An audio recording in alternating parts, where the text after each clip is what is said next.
Hello everyone, welcome to this new video. I hope आप सबों की प्रिपरेशन काफ़ी अच्छी चल रही होगी। हम सभी जून महीने में एंटर कर चुके हैं और जून महीने में एंटर करने के साथ ही हम सभी एस्पिरेंट्स के लिए एग्ज़ाम का सीज़न स्टार्ट हो जाता है। जून और जुलाई के महीने में एग्ज़ाम्स तो नहीं होती, लेकिन एग्ज़ाम्स के नोटिफिकेशंस आने स्टार्ट हो जाते हैं। जून में आपको आरआरबी की कुछ नोटिफिकेशन देखने को मिलेंगी, फिर जुलाई में आपको आईबीपीएस क्लर्क की नोटिफिकेशन देखने को मिलेगी, फिर अगस्त में हमारा प्री का एग्ज़ाम होता है और कुछ और नोटिफिकेशंस भी आती हैं। उसके बाद सितंबर में आरआरबी के मेंस एग्ज़ाम्स होते हैं, आईबीपीएस के प्रीलिम्स होते हैं और ऐसे ही जून से लेकर फरवरी मंथ तक notifications, prelims, mains, interview lined up होते हैं। और एक समय तो ऐसा भी आता है जब बहुत शॉर्ट स्पैन ऑफ टाइम के अंदर आपका मेंस, इंटरव्यू वगैरह शेड्यूल्ड होता है, जिसके लिए हम पहले से रेडी नहीं होते हैं। तो इसीलिए जून और जुलाई ये मंथ काफ़ी इंपॉर्टेंट है। हम सभी एस्पिरेंट के लिए यही जून और जुलाई वो टाइम है जिसमें अप्रैल और मई में किए हुए प्रिपरेशन के लूप होल्स को पहचान के उनके ऊपर वर्क कर सकते हैं, साथ ही अपने आप को प्रिपेयर कर सकते हैं आने वाले दिनों के लिए कि अगर कोई 2-3 एग्जाम कम समय में ही लाइंड अप होंगे तो हम उनके लिए अपने आप को कैसे प्रिपेयर कर सकते हैं। ये जून और जुलाई मंथ ये काफ़ी ज़्यादा इंपॉर्टेंट है।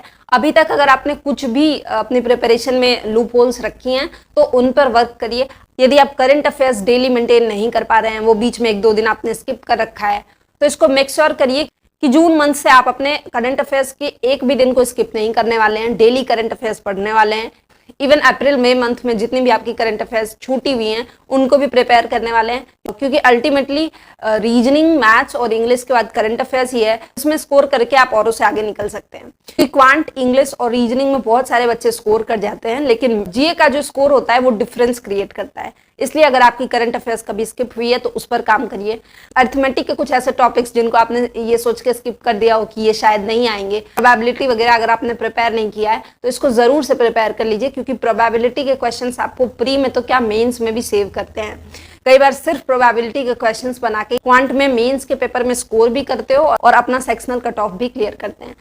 इसलिए कोई भी छोटी से छोटी टॉपिक स्किप मत करिए। लास्ट ईयर तो 1 जून को ही नोटिफिकेशन आ गया था, बट अगर आज नोटिफिकेशन नहीं भी आता है तो 2, 3, 4, 10 के बीच में आपको कभी भी हमें नोटिफिकेशन देखने को मिल सकती है, क्योंकि बैंकिंग एग्जाम्स टाइम पे ही कंडक्ट होते हैं और हम एस्पिरेंट्स का भी बैंकिंग एग्जाम्स को चुनने के पीछे यही होता है कि क्योंकि इसमें फास्ट रिक्रूटमेंट होती है, तो डेट्स का ऐसा कोई इशू नहीं होने वाला है। आप अपने प्रिपरेशन को कंटिन्यू करें, अपने लूप होल्स पे वर्क करें और अब वो समय आ गया है जब आपको अपने मॉक टेस्ट पे काफी ज्यादा ध्यान देना होगा। मॉक टेस्ट के थ्रू हमें आगे बढ़ना है। आप जून मंथ में मेंस के कंटेंट पे वर्क कर सकते हैं। मेंस के प्रिपरेशन में सेटल होने में आपको थोड़ा टाइम लगता है, उसके बाद आप मेंस के लिए भी यूज्ड हो जाते हैं और जब आप मेंस के लिए यूज्ड हो जाते हैं तो अपनी प्रिपरेशन थोड़ी स्मूथ हो जाती है। इसलिए इस टाइम का प्रॉपर यूज करिए।